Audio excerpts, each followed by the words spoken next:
Saudações! Seja bem-vindo a mais uma aula do estudo aprofundado da doutrina espírita. Estudo aprofundado da doutrina espírita. Livro 1, Cristianismo e Espiritismo. Módulo 2, O Cristianismo. Roteiro 23, Igreja Católica, Apostólica Romana e Ortodoxa. E nesta aula, nós vamos conversar sobre a estruturação da Igreja Católica, tanto a Igreja Católica Romana como a Igreja Católica Ortodoxa. Tópico 1. Igreja Católica Apostólica Romana. Os anais de Tácito nos informam que na noite de 18 para 19 de julho do ano de 64, 3/4 da cidade de Roma foram devastados por um incêndio que só seria dominado 6 dias depois. Acusado da autoria do incêndio, o imperador Nero não só nega, como responsabiliza os cristãos pelo atentado. Assim, na noite de 15 de agosto de 64, vários cristãos são punidos no circo de Nero, situado no local onde hoje se ergue a Basílica de São Pedro, reduzidos a tochas vivas, que serviram de iluminação à realização dos jogos e das diversões que se seguiram ao suplício. A partir desse acontecimento, as perseguições se tornaram corriqueiras por mais de 2 séculos consecutivos, nos governos de Domiciano, de 81 a 96, a Diocleciano, de 184 a 302. A despeito dos suplícios e de toda sorte de infelicidades, o número de cristãos aumentava dia após dia ao longo dos anos. Em meados do século III, mais de um funcionário do Império é convertido ao cristianismo. Nós enchemos os campos, as cidades, o fórum, o senado, o palácio, escrevia o orgulhoso Tertuliano. Foi em torno dessa época que começou a surgir a palavra católico como associada aos cristãos.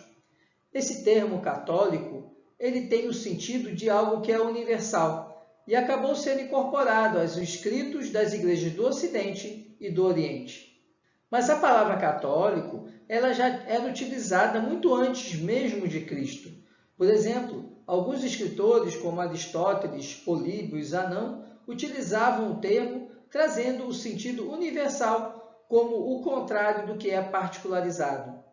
Na Bíblia, tanto no Antigo Testamento como no Novo Testamento, não encontramos o uso do termo católico, embora no Novo Testamento exista a ideia de universalidade da salvação. A primeira vez que foi encontrado um documento que registra o uso do termo católico foi uma carta de Inácio, que era o bispo de Antioquia, carta essa escrita em torno do ano 105 d.C. Os escritores cristãos posteriores passaram a empregar o substantivo católica como sinônimo de igreja cristã, associando a essa palavra as ideias de universalidade geográfica e de unidade de fé. Entretanto, somente com o Concílio Ecumênico de Constantinopla, no ano de 381, foi oficialmente aplicada às igrejas romana e ortodoxa a designação católica. Este qualificativo, considerado como artigo de fé, assim deve ser entendido e aceito pelos fiéis.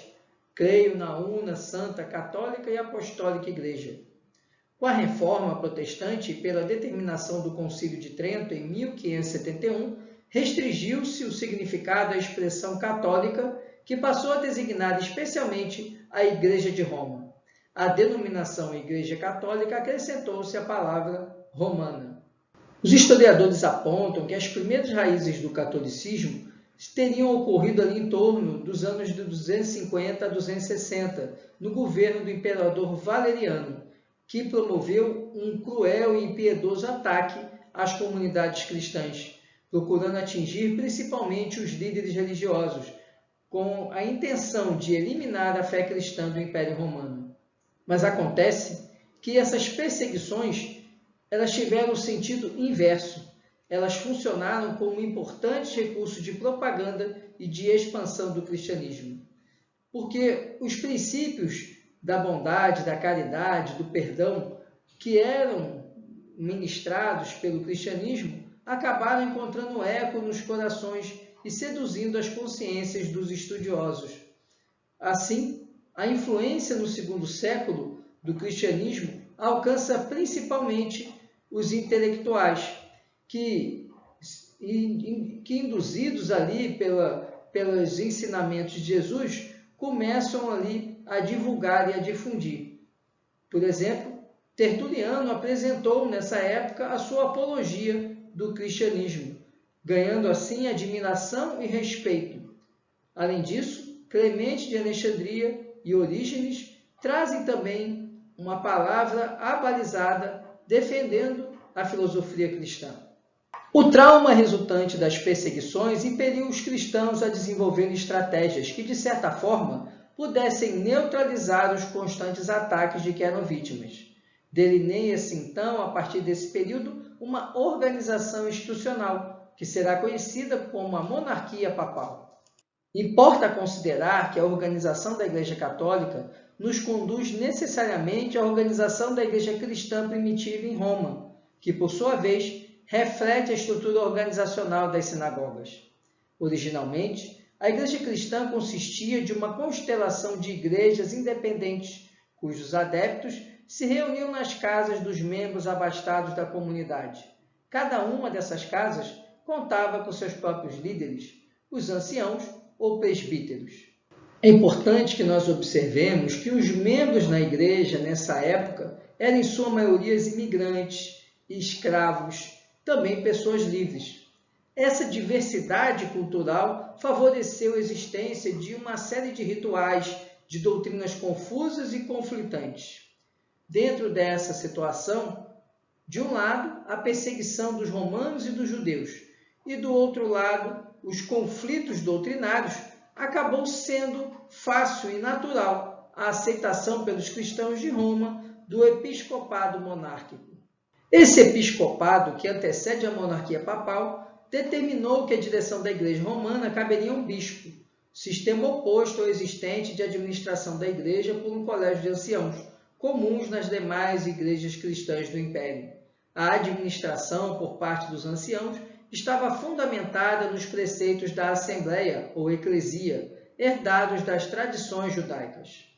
Tópico 2. O cristianismo como religião do Estado. No século III, o Império Romano estava dilacerado pela Guerra Civil, pela epidemia da peste e pela vertiginosa sucessão de imperadores, todos apoiados num exército esgotado pelos ataques inimigos. A instabilidade política chegou ao extremo de, em 47 anos, elevar ao poder 25 imperadores. Emmanuel, em sua obra A Caminho da Luz, ele explica que as forças espirituais que acompanhavam e acompanham os movimentos da humanidade no orbe terrestre e atuam sob a orientação de Jesus, procuraram então dispor os alicerces para novos acontecimentos e preparar a sociedade romana para resgate e para a aprovação. A invasão de Roma pelos povos considerados bárbaros é então preparada no plano espiritual. Havia uma forte anarquia militar que dificultava a solução dos problemas de ordem coletiva, acabando com a elevação e o abate, a queda de imperadores sucessivamente. Diocleciano, quando era imperador, percebendo que haveria dificuldade de manter a unidade imperial e também prevendo a necessidade de aproximação de grandes sucessos, ele institui a tetrarquia, ou governo de 4 soberanos, e criou assim 4 grandes capitais para o Império Romano.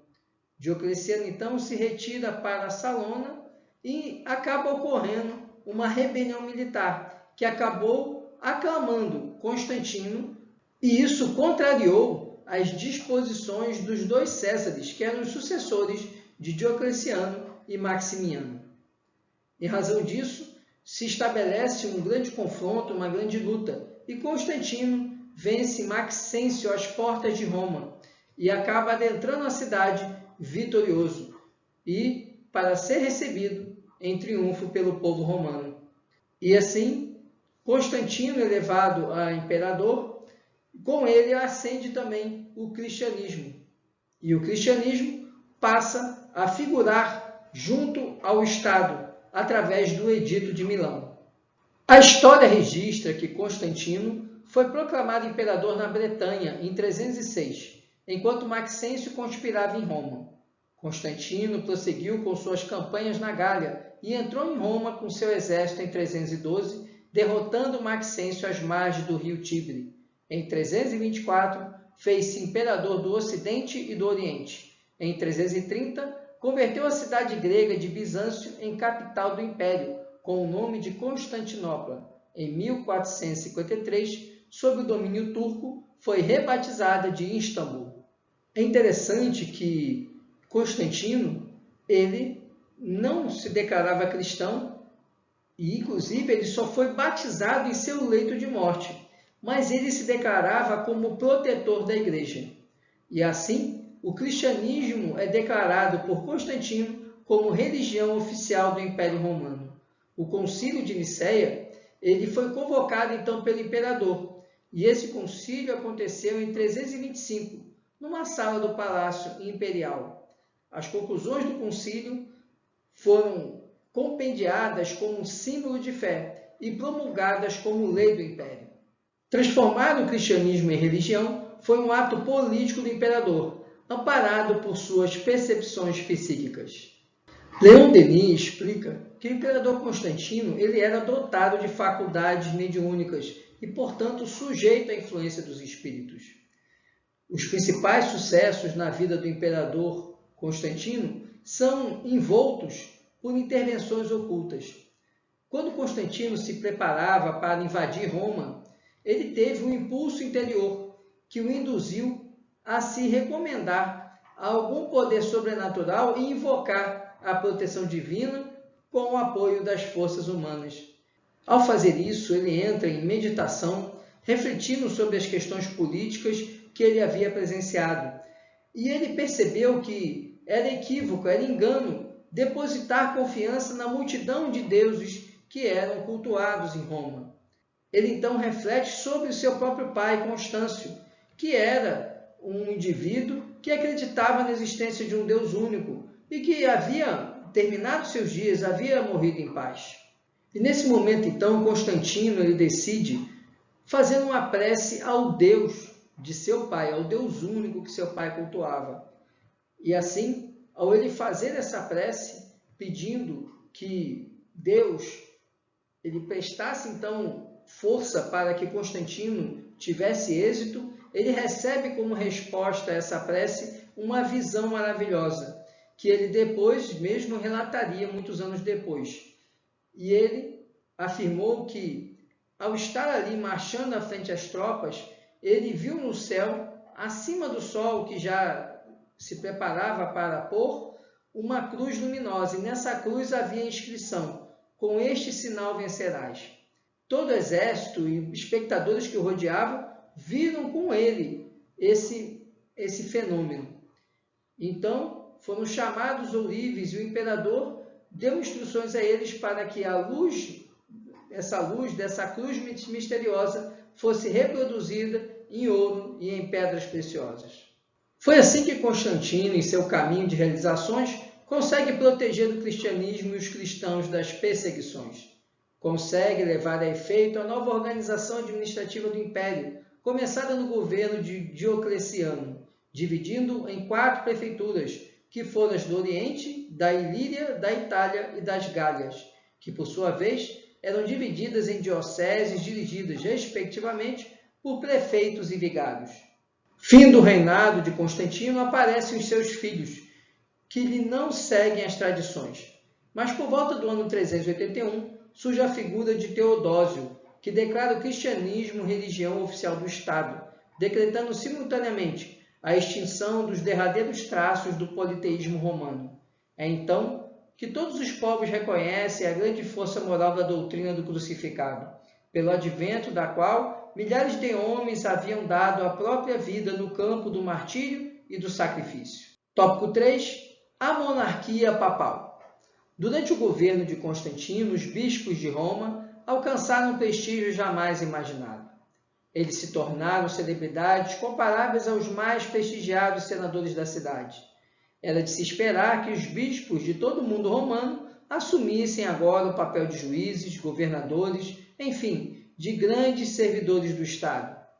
No caso do bispo de Roma, tais funções se tornavam ainda mais complexas, pois se tratava de liderar a igreja numa capital pagã que era o centro simbólico do mundo, o foco do próprio sentido de identidade do povo romano.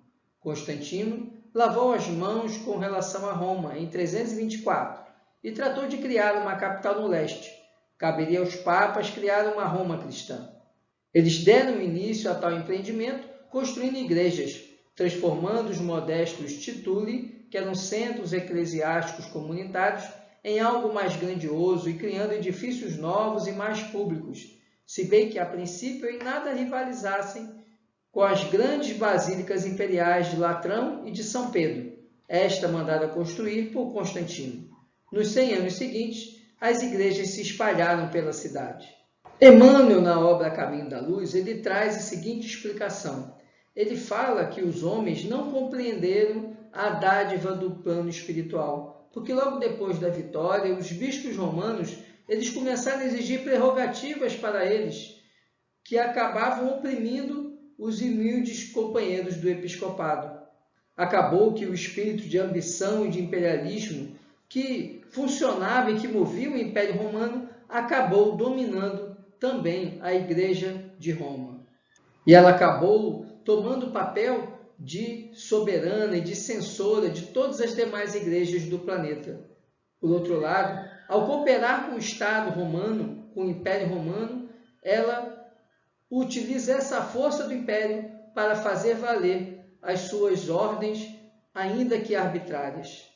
Assim, os 300 anos anteriores de luta, perseguição e sofrimento, em que os mensageiros do Cristo procuraram amparar a Igreja no caminho do amor e da humildade, acabou se perdendo através das estradas da sombra que essa associação com o Império Romano ocasionou. Seguindo essa linha, 300 anos se passaram até que o imperador Focas ele favorece a criação do papado no ano de 607. E assim, os bispos de Roma eles assumem uma série de prerrogativas e direitos que não eram justificados e que não se justificava em relação às outras igrejas. Mas essa atitude do imperador Focas faz consolidar o papado. Tópico 4. A tradução da Bíblia para o latim. Aproveitando-se das costumeiras disputas políticas existentes entre as igrejas do Ocidente e as do Oriente, e desejoso de estabelecer a hegemonia do cristianismo, segundo as orientações da Igreja de Roma, o Papa Dámaso determina ao seu secretário que traduza para o latim a Bíblia, pois, no seu entender, era necessário que a Igreja do Ocidente se tornasse latina. O secretário de Dámaso era Eusébios Hierônimos Sofrônios. Embora fosse mais conhecido na Igreja por Jerônimo, ele foi treinado nos clássicos em latim e grego e repreendia severamente a si mesmo por sua paixão pelos autores seculares. Jerônimo já havia se tornado um dos maiores estudiosos na época em que começou a trabalhar para Dámaso. Desse modo, Dámaso sugeriu que seu secretário produzisse uma tradução latina da Bíblia, que eliminasse as imprecisões das traduções mais antigas. Em 382, Jerônimo inicia sua obra, terminando a tradução em 405, não sendo esta, porém, a única. Durante os 23 anos que levou para fazer a tradução, ele também produziu comentários e outros escritos. Ele começou a sua tradução através da Septuaginta, que é a versão grega do Antigo Testamento, e logo estabeleceu um precedente para todos os bons tradutores do Antigo Testamento. Ele passou a trabalhar a partir dos originais em hebraico. Além disso, Jerônimo consultou muitos rabinos e procurava, com isso, atingir um grau de perfeição em sua tradução. Ele ficou surpreso com o fato das escrituras hebraicas não incluírem livros que chamamos hoje apócrifos. Como esses livros foram incluídos na Septuaginta, Jerônimo foi compelido a incluí-los também em sua tradução, mas deixou sua opinião bastante clara que eram livros da Igreja e não livros canônicos. Embora os canônicos pudessem ser usados para edificação, eles não poderiam ser utilizados para estabelecer doutrina alguma. Jerônimo se referia à Bíblia como biblioteca divina e foi finalmente disponibilizada em sua versão precisa e bem escrita na linguagem usada comumente nas igrejas do Ocidente. Ficou conhecida então como Vulgata, do latim comum. Ironicamente, a tradução da Bíblia no idioma que toda a igreja ocidental pudesse usar fez com que a igreja tivesse um culto de adoração e uma Bíblia que nenhum leigo podia entender. Tópico 5. As Cruzadas. As Cruzadas, tradicionalmente, são conhecidas como expedições de caráter militar, mas que foram organizadas pela igreja com o objetivo de combater os inimigos do cristianismo. Esse movimento teve início no final do século XI e se estendeu até meados do século XIII. Os espíritos superiores relatam que esse processo começou, na verdade, em séculos anteriores, em que a vaidade e o orgulho contaminaram os responsáveis pelo catolicismo. Em todo o século IV, e conforme as deliberações que foram efetuadas no plano invisível, apareceram grandes vultos de sabedoria, que acabaram contrariando a vaidade orgulhosa dos bispos católicos. Esses bispos católicos, em vez de se ligarem aos tesouros da humildade e do amor ensinados pelo Cristo, reclamavam para si uma vida suntuosa, honrarias e as mesmas prerrogativas dos imperadores. Assumiam assim o papel de chefes eclesiásticos que atuavam com alta preponderância política e esqueceram a pobreza e a simplicidade apostólica e, principalmente, das palavras de Jesus. O movimento cristão passa, então, a contar com uma série de modificações fundamentadas nas interpretações pessoais dos padres que procuravam adequar a religião cristã aos seus interesses. Neste ponto, o cristianismo caminhava num rumo totalmente diferente daquele cristianismo primitivo. Não havia mais a humildade e a caridade daqueles tempos iniciais. As cruzes e cálices começaram a ostentar ouro e pedras preciosas, esquecendo-se que Cristo foi pregado em uma cruz de uma simples madeira. Os concílios que reuniam os bispos, como de Nicéia, Constantinopla, Éfeso e Calcedônia, não eram assembleias que imitavam as reuniões humildes da Galileia. A união com o Estado fez surgir dentro da igreja um grande espetáculo de riqueza, de vaidade e de orgulho, que era totalmente oposto aos ensinamentos de Jesus. As autoridades eclesiásticas começaram a entender que era preciso fanatizar o povo, impor ao povo as ideias e as concepções que eles, bispos, entendiam como corretas. E com isso, passaram a valorizar cerimônias, cultos exteriores, para justamente fazer com que houvesse ali uma relação de subjugação entre os líderes da igreja e os fiéis. Dessa forma, com a expansão muçulmana entre 622 e 1089, iniciam-se as cruzadas, guerra religiosa estabelecida para combater inicialmente os seguidores do Islã, mas que atingiu todos os povos não cristãos cognominados infiéis. As cruzadas foram em número de 8. A primeira, decidida no concílio de Clermont, sob a direção do Papa Urano II, em abril de 1096, foi comandada por Pedro, o Eremita, e Gautier Sans-Avaux, produzindo o massacre dos judeus na Renânia.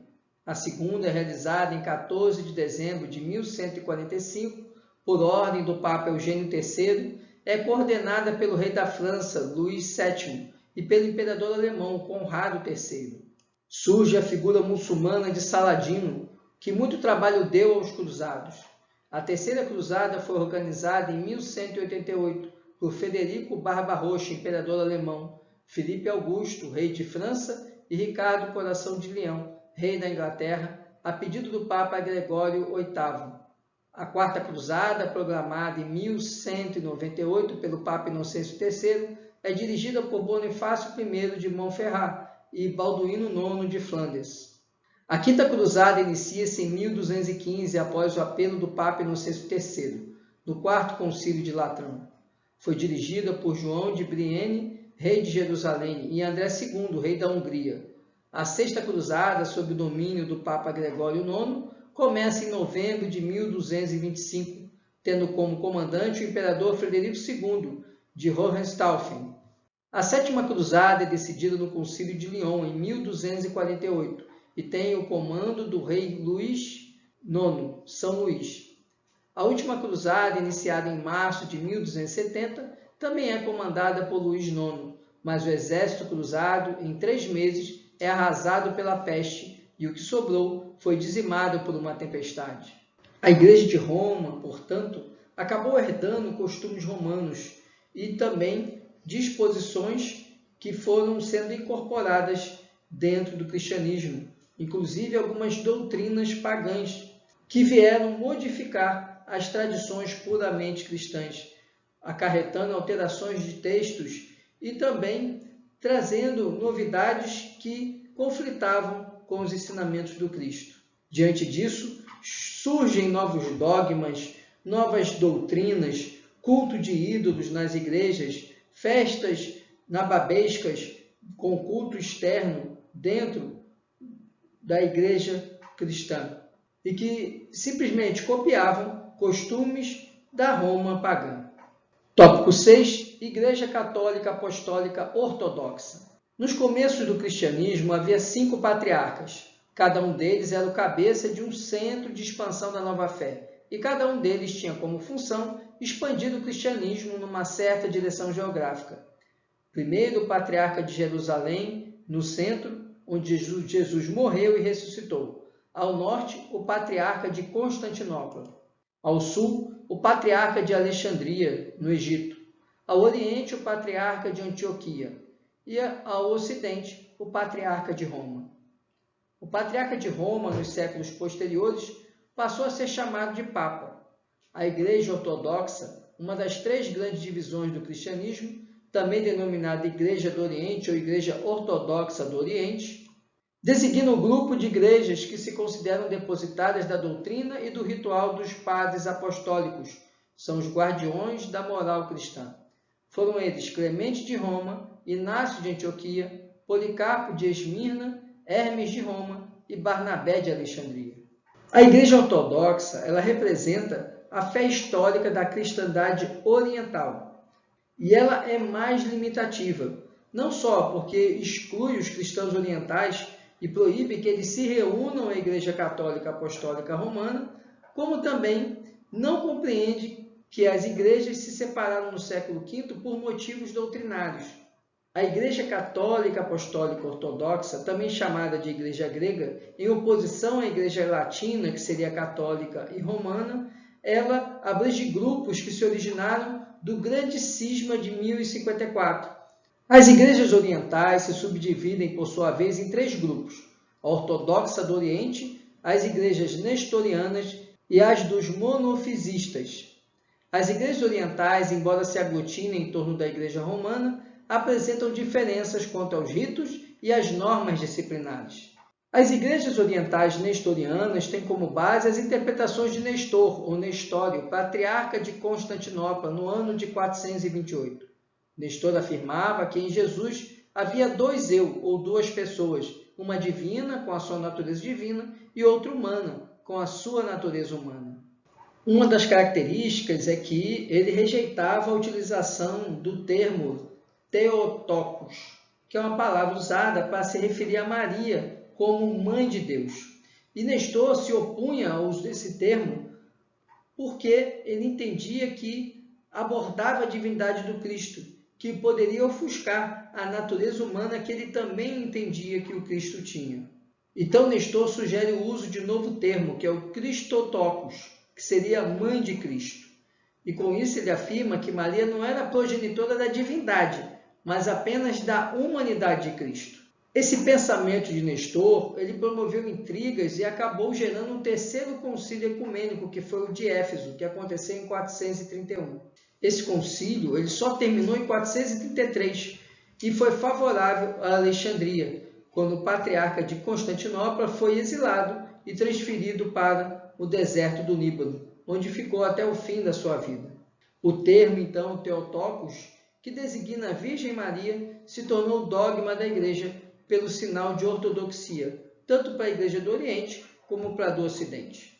Os monofisistas representavam uma corrente ainda relativamente numerosa nos dias atuais de teólogos cristãos dirigida por Dióscoro de Alexandria, que propôs no século V uma doutrina contrária de Nestor, que em Jesus haveria um só eu divino e uma só natureza divina.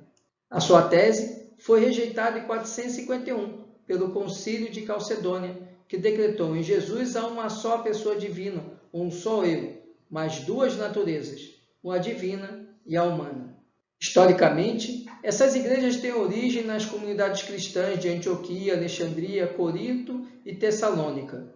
A cisão ocorrida definitivamente no século XI se deu pelo fato de os cristãos orientais não aceitarem a supremacia dos bispos de Roma, quando a sede do Império Romano foi transferida para Constantinopla no ano 330. As divergências se acentuam doutrinária e politicamente, sobretudo nos séculos V e VI. Após o Segundo Concílio de Nicéia, em 787, os orientais não aceitam mais o ecumenismo dos concílios, o celibato dos padres, nem a Santíssima Trindade. A hierarquia sacerdotal é composta de diáconos, padres, bispos, arcebispos, metropolitas e patriarcas. O celibato é obrigatório apenas para os bispos, não para os padres, embora o casamento deva ocorrer antes da ordenação. A Igreja Ortodoxa tem claustros e monges. Costuma ser chamada de Igreja da Ressurreição, porque dá ênfase à ressurreição do Cristo em suas prédicas. Tem 7 sacramentos e acredita no dia do juízo final. Os serviços religiosos atraem a curiosidade popular pela beleza que oferecem. As igrejas são construídas como o Templo de Salomão em Jerusalém. Há um vestíbulo com a pia batismal, a nave onde a congregação permanece durante o ofício religioso, o santuário oculto atrás de um biombo e que corresponde ao Santo dos Santos do templo judaico. Apenas o padre tem permissão de entrar no santuário. Durante o serviço religioso, a congregação pode ver à distância o santuário. O biombo que oculta o santuário se chama iconostas, parede de imagens, porque é coberto de pinturas religiosas ou ícones, típicos da Igreja Ortodoxa. Esse era o conteúdo que tínhamos para essa aula. Muito obrigado por ter acompanhado. Peço que curta, comente, compartilhe, para que outras pessoas possam também conhecer o nosso estudo aprofundado da doutrina espírita. Muita paz e muita luz.